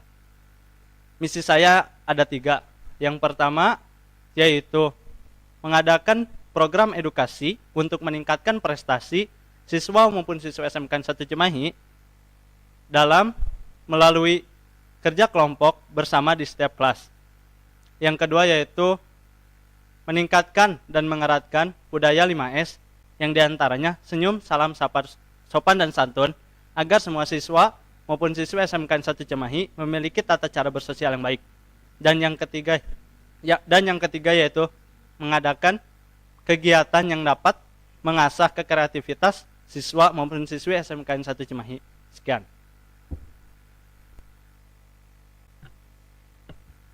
Untuk sebelumnya, apakah memiliki jargon? Silakan untuk dibacakan jargonnya. Saya memiliki jargon jika saya berbicara atau berbicara kepada Akang dan Teteh SMKN 1 Cimahi, jawab Akang dan Teteh yakin, tawakal, hamasah, atau bisa disingkat dengan IATH. Bisa saya contohkan. SMKN 1 Cimahi yakin, tawakal, hamasah. Terima kasih kepada Kang Arif telah membacakan visi misinya serta jargonnya. Untuk acara selanjutnya yaitu pembacaan pertanyaan. Pertanyaan pertama dari Kang Arya Laksmana dari 11 MKA angkatan 46. Pertanyaannya, di tahun 2021 resmi UN diganti oleh Mendikbud dengan asesmen nasional yang memiliki sistem pendidikan input, proses dan hasil dengan 3 aspek yaitu AKM, literasi numerasi, survei karakter, mencetak profil pelajar Pancasila, survei lingkungan belajar. Bagaimana Akang menanggapi perubahan tersebut agar dapat membantu siswa-siswi dan pihak sekolah? Sekian, terima kasih. Waktu menjawab dimulai dari sekarang. Bismillahirrahmanirrahim. Baik, izin menjawab. Untuk bagaimana caranya ya, saya akan berkolaborasi dengan 3 aspek itu, yang dimana literasi itu kan sangat penting bagi kita. Bukan hanya literasi saja yang kita terapkan, juga dalam pendidikan yang lainnya, misalnya dalam kewarganegaraan itu kita harus sempurnakan dalam hal itu. Kita harus baca terlebih dahulu apa yang harus kita olah, dan saya pun mungkin pasti mendukung penuh bahwa UN itu diganti oleh ini. Maka dari itu saya dengan pihak sekolah mungkin pasti akan berkolaborasi mengenai hal tersebut untuk memajukan siswa maupun siswi SMK 1 Cimahi lebih unggul lagi dari 3 aspek tersebut. Sudah cukup? Baik. Selanjutnya, pertanyaan kedua. Pertanyaan kedua yaitu dari Ruli Puji Aldiansyah, 12 TIA angkatan 45. Apa sebetulnya peran OSIS di sekolah? Karena ada juga siswa yang kurang paham sehingga menuntut OSIS melakukan sesuatu yang di luar kapasitas OSIS. Jadi, apa pemahaman Akang tentang peran OSIS di sekolah? Waktu menjawab dimulai dari sekarang. Ya, bismillahirrahmanirrahim. Apa peran OSIS di dalam sekolah itu? Bisa diibaratkannya, arti dari OSIS itu adalah organisasi intra sekolah, yang dimana intra ini hanya ada di dalam sekolah tersebut dan tidak ikut campur ke organisasi yang ada di luar.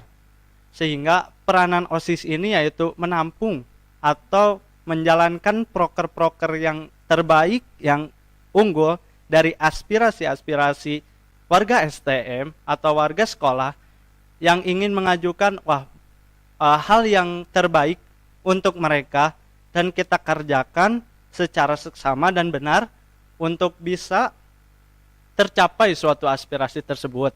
Jadi itu adalah peranan OSIS, atau bisa juga OSIS ini mengkolaborasi atau mengawal adanya suatu kegiatan, adanya suatu Waktu habis. baik. Langsung masuk kepada pertanyaan ketiga. Calon ketua OSIS silahkan memilih antara nomor 4 dan 5. Pilih antara nomor 4 dan 5. Pertanyaan nomor 4 dari Kang Saleh Abdul Qadir Zailani dari 12 TPTUA angkatan 45. Pertanyaannya, ketika kondisi tidak terkendalikan atau tidak selaras antar pendapat, dan di saat itu Akang memiliki argumen yang baik, namun sekolah memerintahkan pemerintah yang tidak sesuai dengan argumen milik Akang, data dan fakta yang Akang ketahui, dan sedangkan warga STM pula memiliki suara atau keinginan sendiri. Langkah yang tepat adalah Waktu menjawab 1 menit dimulai dari sekarang. Bismillahirrahmanirrahim. Langkah apa yang saya ambil? Pasti saya ambil dulu langkah saya, yang dimana langkah ini pasti berdiskusi dulu dengan warga STM yang memiliki suara-suara yang dapat bisa menguatkan argumen kita juga, atau saya juga.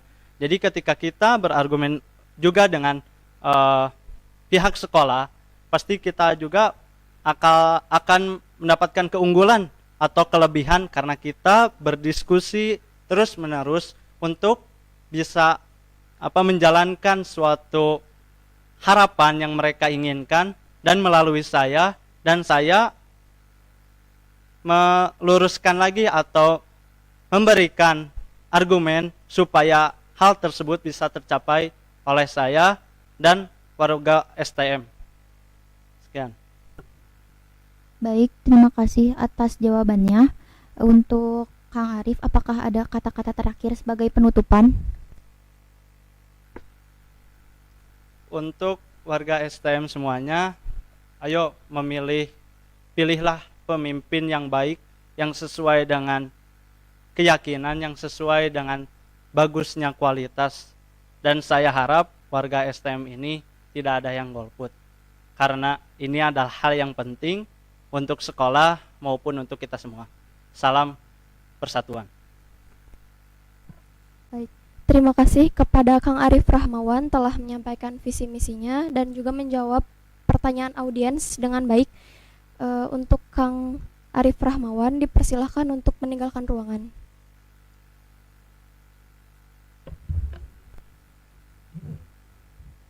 Untuk selanjutnya kepada calon ketua OSIS dari jurusan Teknik Otomasi Industri, yaitu Kang Rifki Maulana Hidayat, dipersilahkan untuk memasuki ruangan.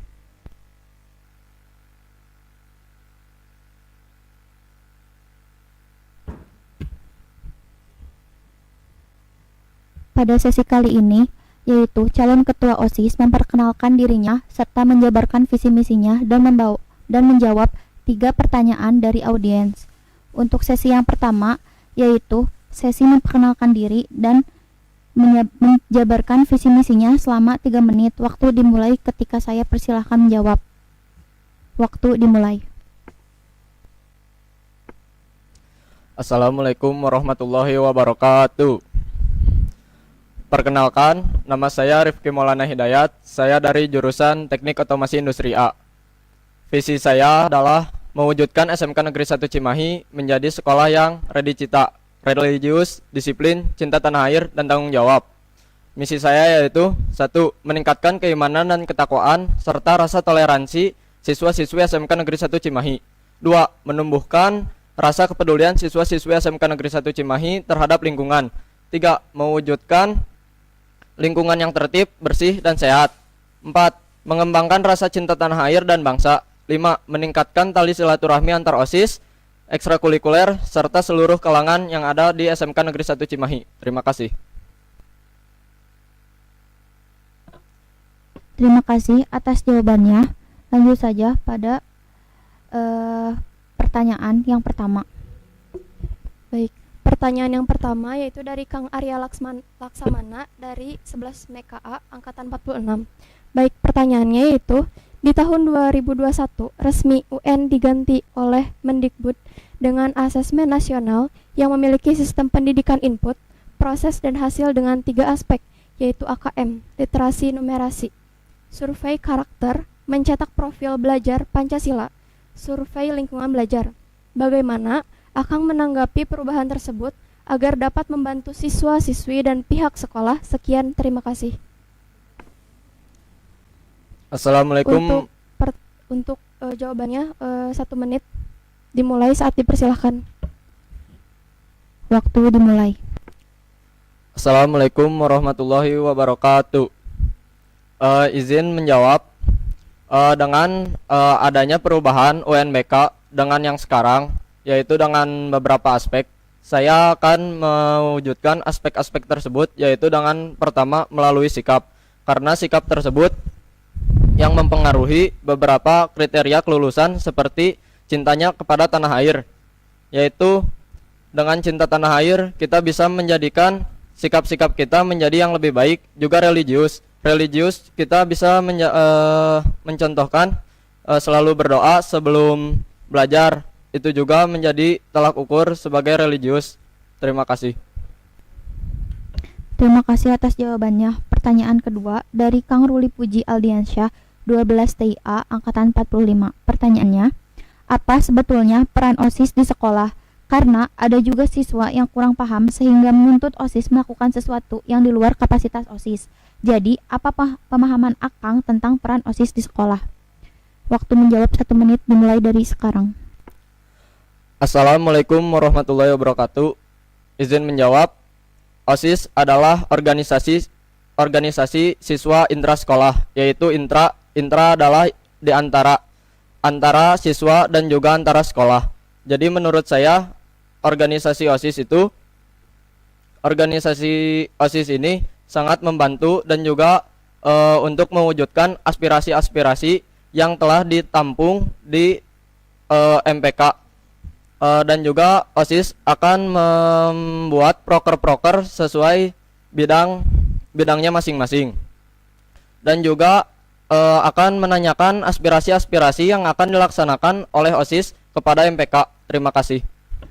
Terima kasih atas jawabannya. Selanjutnya yaitu pertanyaan ketiga yang tersisa adalah nomor 5. Silahkan dibacakan soalnya. Baik, nomor 5 pertanyaannya dari Nur Taufik Hidayat 10 MKA angkatan 47.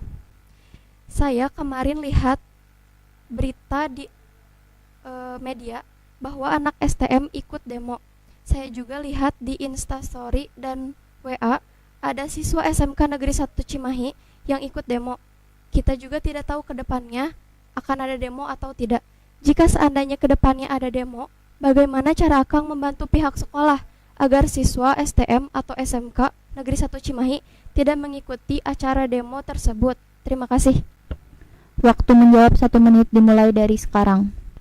Izin menjawab. Untuk membantu sekolah agar siswa-siswi SMK Negeri 1 Cimahi tidak mengikuti demo, saya menyarankan jika ingin mengikuti demo, lebih baik menyampaikan aspirasi-aspirasinya saja, tidak usah ikut turun ke jalan, karena di sana kita tidak tahu dan juga berdesakan. Yang pertama, kita tidak tahu di luar sana apakah ada intel atau tidak, dan juga selalu berkubu-kubu dengan polisi, dan juga selalu bertolak belakang. Padahal kita hanya ingin menyampaikan aspirasi tanpa adanya kekerasan. Kita juga harus selalu waspada bahaya-bahaya yang mengintai di sekitar kita. Maka dari itu, marilah siswa-siswi SMK Negeri 1 Cimahi sampaikan aspirasi saja, tidak usah ikut turun ke jalan. Biarkan kakak-kakak universitas saja yang mengikutinya. Wassalamualaikum warahmatullahi wabarakatuh. Baik, terima kasih kepada Kang Rifki Maulana telah menyampaikan visi misinya dan juga menjawab pertanyaan dengan baik. Selanjutnya, apakah ada jargon? Siap, saya ada jargon untuk Akang dan Teteh. Never stop, never stop, never surrender. Bravo, bravo, bravo. Cukup? Siap, cukup teh. Baik, terima kasih. Untuk Kang Rifki, apakah ada kata penutup? Saya hanya ingin menyampaikan jika kita tidak bisa melakukan hal-hal yang besar, maka lakukanlah hal-hal yang kecil dengan luar biasa. Terima kasih. Wassalamualaikum warahmatullahi wabarakatuh. Terima kasih kepada calon ketua OSIS dari jurusan Teknik Otomasi Industri, Kang Rifki Maulana Hidayat, dipersilahkan untuk meninggalkan ruangan.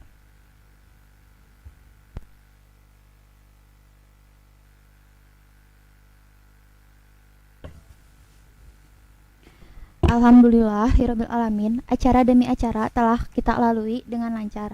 Terima kasih kepada para calon ketua OSIS, panitia, dan Akang Teteh di rumah yang telah menyempatkan waktunya untuk menyaksikan acara orasi terbuka Caketos Masa Bakti 2020-2021. Semoga dengan diadakannya acara ini, penilaian Akang dan Teteh dalam memilih ketua OSIS Masa Bakti 2020-2021 bisa terbantu atau bisa menjadi tolak ukur ya Teh.